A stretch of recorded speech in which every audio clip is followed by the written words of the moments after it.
ছেলের জন্মদিন হিসেবে একটু আনন্দের ব্যবস্থা করুন।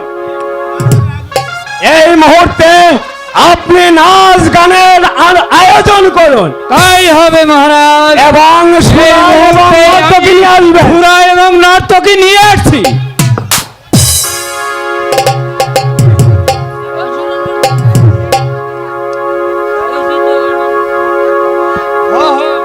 ওহো ঠাকুর, তুমি আমার মনোবাসনা পূর্ণ করেছ, তাই আমি তোমাকে প্রণাম জানাচ্ছি।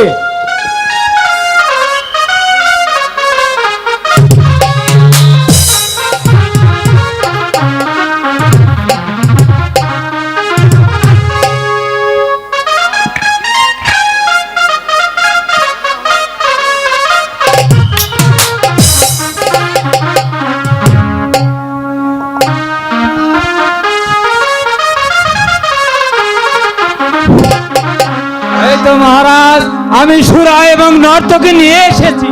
নর্তকীগণ, আমার ছেলের জন্মদিন উপলক্ষে তোমরা নেচে গিয়ে আমাকে পাগল করে তোলো। হ্যালো, শ্রাবণের বিবি আমি সামনে দুই রাজা, খেলা হবে তিনটা সেরি হবে রে মজা, নেশাটা হালকা মায়াতে হিলকা, নেশাটা হালকা মায়াতে হিলকা।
তোমরা তো সুন্দর গেয়েছ, যাও নর্তকীগণ, তোমরা বিদায় হয়ে যাও। সেনাপতি, ওদেরকে পুরস্কার দাও। আমি তাই দিচ্ছি। প্রণাম নিন মহারাজ। কে তুমি? কে জন্য তুমি আমার কাছে এসেছো? মহারাজ, আমি একজন পথের মানুষ। আপনার এই রাজ দরবারে আমি একটা চাকরি করতে চাই মহারাজ। তা ভালো কথা, তুমি কে কাজ করতে পারো? মহারাজ, অন্য কোনো কাজ আমার জানা নেই, তবে শিশু পালনের কাজ আমার খুব ভালোভাবে জানা আছে মহারাজ। বেশ, আমার ঘরে একটি শিশুপুত্র আছে, তুমি তার দেখাশোনা করবে। এই মুহূর্ত থেকে তুমি আমার পুত্রকে লালন পালন করবে। ঠিক আছে মহারাজ, আজ থেকে আমি আমার দায়িত্ব অক্ষরে পালন করব মহারাজ। তাহলে তোমরা আমার সঙ্গে চলে এসো এবং আমি তোমার সম্পূর্ণ দায়িত্ব বুঝিয়ে দিচ্ছি। তাই চলুন মহারাজ।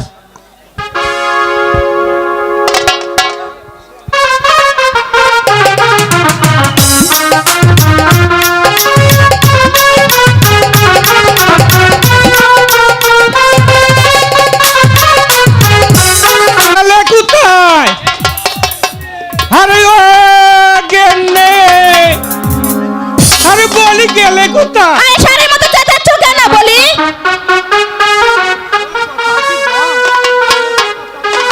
শুনেছ কথা কি গন? একেবারে মার মতো। আরে বলি আমার ঠাকুর পূজার ব্যবস্থা কি করা হয়েছে?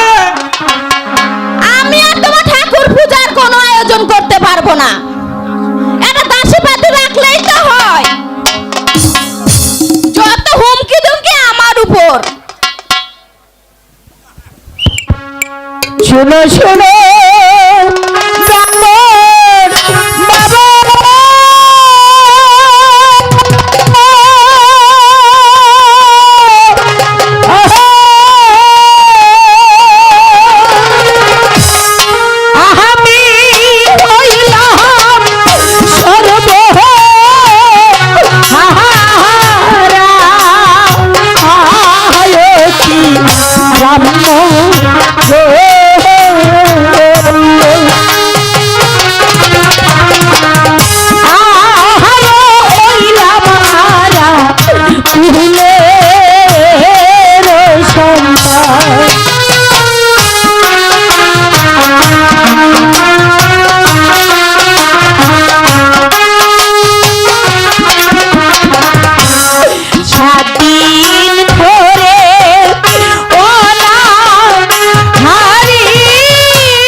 রঞ্জিত রাজার দেশে বাড়ি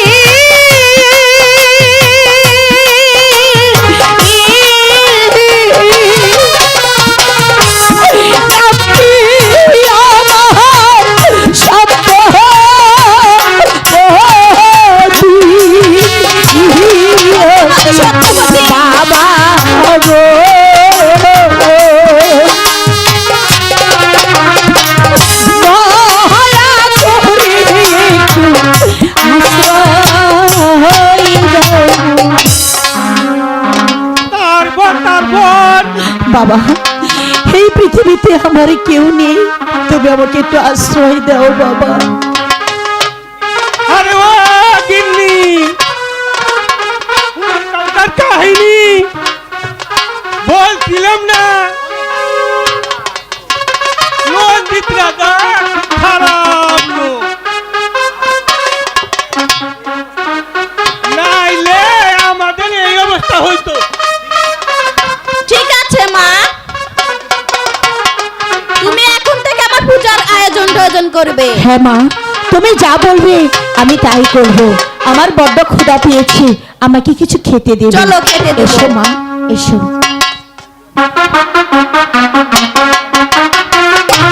দিতে যাও 12টার আগে স্নান করিয়া মোরা স্কুলেতে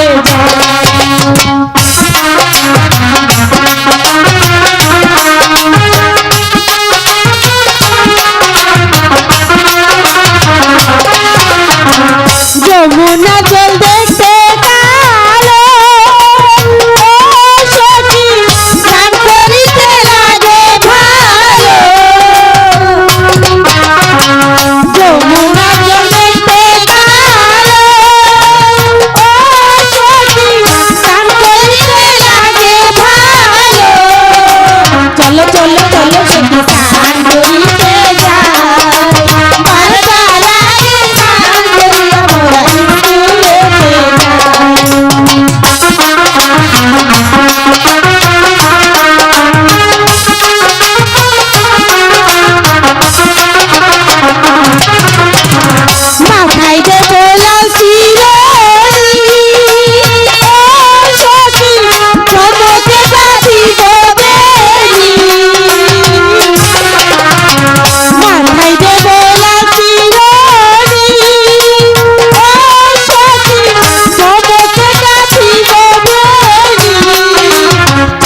দিয়েছে, এখন আমরা স্কুলে যাব। চল ছোটি।